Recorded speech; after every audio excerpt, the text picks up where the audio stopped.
안녕하세요. 유방암을 치료하는 외과의사 찌찌박사 김성원입니다.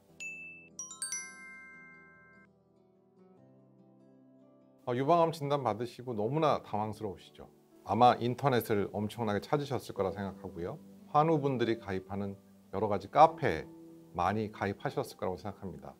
물론 굉장히 많은 정보들이 있지만 그런 정보들이 꼭 맞는 것만 있는 것도 아니고 또 본인한테 해당되지 않은 부분들이 마치 꼭 내가 따라야 가야 하는 것처럼 잘못 이해되기도 합니다. 그래서 유방암을 진단받으신 분들에게는 유방암을 전공하는 외과 의사를 찾아서 현재 상황과 앞으로의 치료 방침을 잘 상담해 보는 것이 첫 번째 길이라고 저는 생각합니다. 사실 보호자의 역할이 유방암에서는 굉장히 중요한데요. 대부분의 보호자분들이 선택하는 방법은 좋은 게 뭐가 있나? 뭘 먹어야 되나? 뭘 하면 안 되나?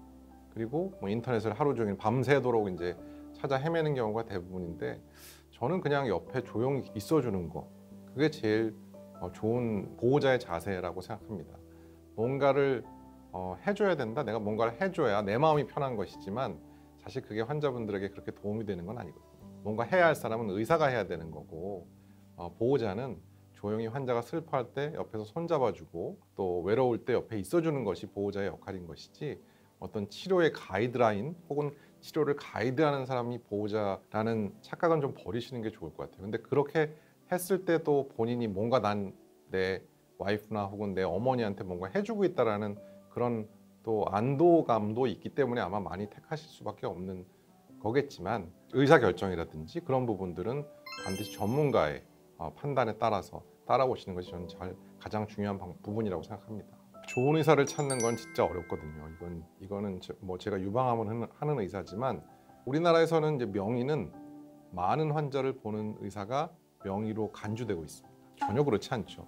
한 명 보는 사람하고 10명 보는 사람하고 비교하면 10명 보는 사람이 좀 더 많은 환자를 경험할 수 있다는 장점이 있지만 명의라고 꼭 얘기할 수는 없는 것이죠. 왜냐하면 인간이라는 게 물리적으로 환자를 볼 수 있는 시간이라는 것이 있는데, 그게 어느 이상 넘어가게 되면 더 이상 환자에게 집중할 수 있는 그 시간이 줄어들게 되는 것이거든요. 물론 저도 대학에 있을 때 30초 진료, 1분 진료, 3시간 동안 100명이 넘는 환자를 진료하는 것들이 다 비일비재했지만, 조그만 팁을 드리면 저는 꼭 그 병원 수술장에 있는 직원들 혹은 간호사들에게 물어봅니다.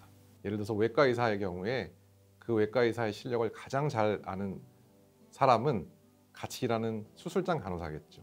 수술장 간호사가 추천하면 그 의사는 무조건 명의일 수밖에 없죠.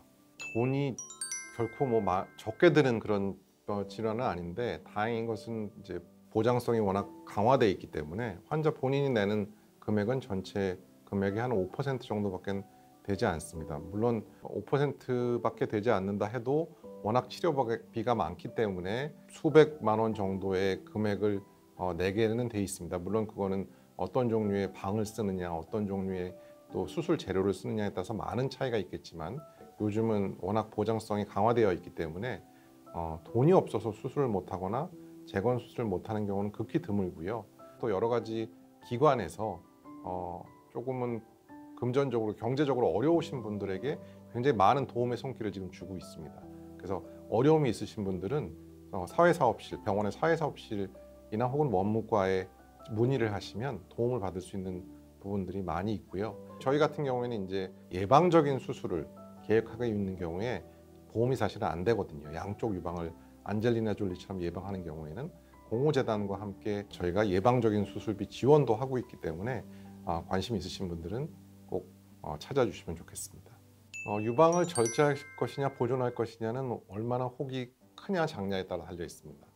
물론 요즘은 혹이 작아도 유방을 완전히 절제하는 여성들도 있기는 하지만, 대부분 2, 3cm, 막 크게는 5cm까지도 유방을 보존할 수 있는 경우가 많아서, 또 조금 큰 경우에는 항암 치료를 해서 혹을 줄여놓고 유방 보존을 또 시도할 수 있는 그런 것들이 많이 있습니다.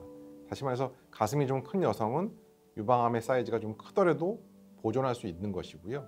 가슴이 작은 여성은 유방암이 좀 작더라도 완전히 절제해야 되는 그런 경우가 있습니다. 그래서 유방을 보존하느냐 또 유방을 완전히 절제하느냐는 본인의 유방 사이즈와 유방 혹의 크기가 굉장히 크게 좌우한다라고 이해하시면 되겠고요. 영기암인 경우에는 무조건 유방을 보존할 수 있을 거라 생각하시지만 실제로 영기암은 이렇게 유관을 따라서 자라는 암이어서 상대적으로 멀리 퍼질 수가 있습니다. 그래서 난 왜 영기인데 완전 절제해야 되냐?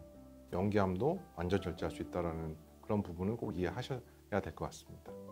유방암 진단 받으신 환자분 많이 불안하고 많이 걱정되시죠?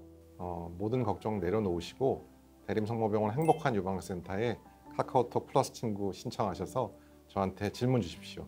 제가 어디로 가야 할지, 어떻게 치료받아야 할지 자세히 설명드리겠습니다.